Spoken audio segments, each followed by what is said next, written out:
மார்கழி மாதமும் சிவபெருமானும் ஒரு ஆன்மீக பயணம். மார்கழி என்றாலே பெருமாள் தான், திருப்பாவை திருவம்பாவை அப்படின்னு ஒரு எண்ணத்தில் இருக்கோம்ல. ஆனால் இந்த மார்கழிக்கும் சிவனுக்கும் என்ன தொடர்பு? ஆன்மீகமான புராணமான தொடர்பு சிவனுக்கும் மார்கழிக்கும் நிறைய இருக்குது.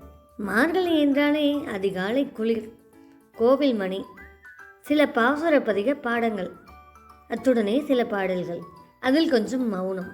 இது எல்லாத்துக்குமே மூல காரணமாக இருப்பவர் யார் தெரியுமா? நம்ம சிவபெருமான். மார்கழி ஏன் சிவனுக்கு சிறப்பான மாதம்? அதை ஒரு கதையோட தொடர்புபடுத்தி நம்ம ஒரு வாழ்க்கையோட இணைச்சு பார்க்கலாம். அப்போ நமக்கு இன்னும் கொஞ்சம் சுவாரஸ்யமாக இருக்கும்ல. மார்கழி மாதத்தில் மிக முக்கியமான அம்சம் அதிகாலை. அதிகாலை என்றால் காலை 3:30 5:30 மணி வரை. நாம் இதைத்தான் பிரம்ம முகூர்த்தம் என்று சொல்கிறோம். புராண நம்பிக்கையின்படி இது தேவர்களுக்கான பகல் நேரம், அதாவது நாம் உறங்கும் நேரத்தில் தேவர்கள் விழித்திருக்கும் நேரம். அது மட்டும் இல்லை, நாம் 24 மணி நேரத்தில் தூங்கிடுறோம், எழுந்திரிச்சிடறோம், எல்லா வேலையும் பார்த்துறோம்.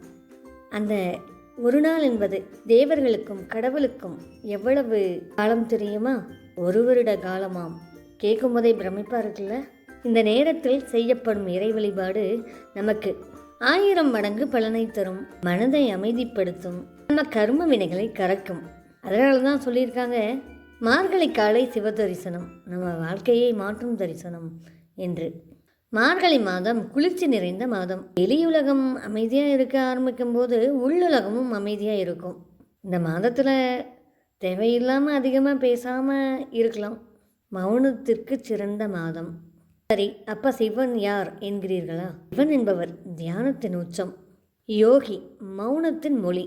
மார்கழி இயற்கையாகவே தியான நிலையில் இருக்கும். மார்கழி மாதத்தில் வரும் திருவாதிரை நாள் மார்கழி மாதத்தில் வரும் திருவாதிரை அன்று சிவன் ஆனந்த தாண்டவம் ஆடும் நாள். திருவாதிரை அன்று சிவன் தரிசனம் தீராத வினையெல்லாம் தீர்க்கும் நாள்னு சொல்கிறாங்க.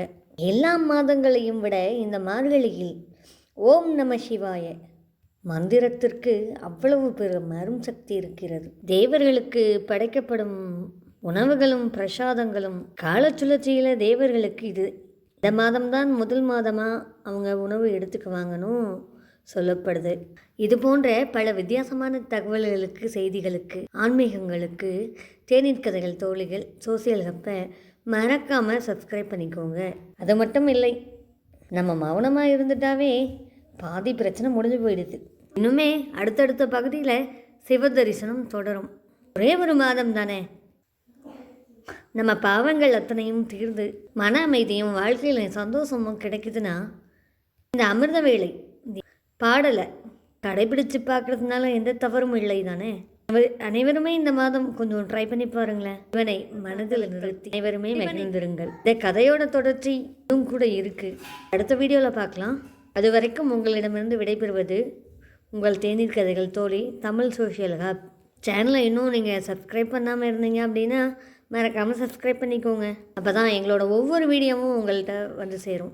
இந்த வீடியோ உங்களுக்கு பிடிச்சிருக்கும், சேனலை லைக் பண்ணுங்கள், ஷேர் பண்ணுங்கள்.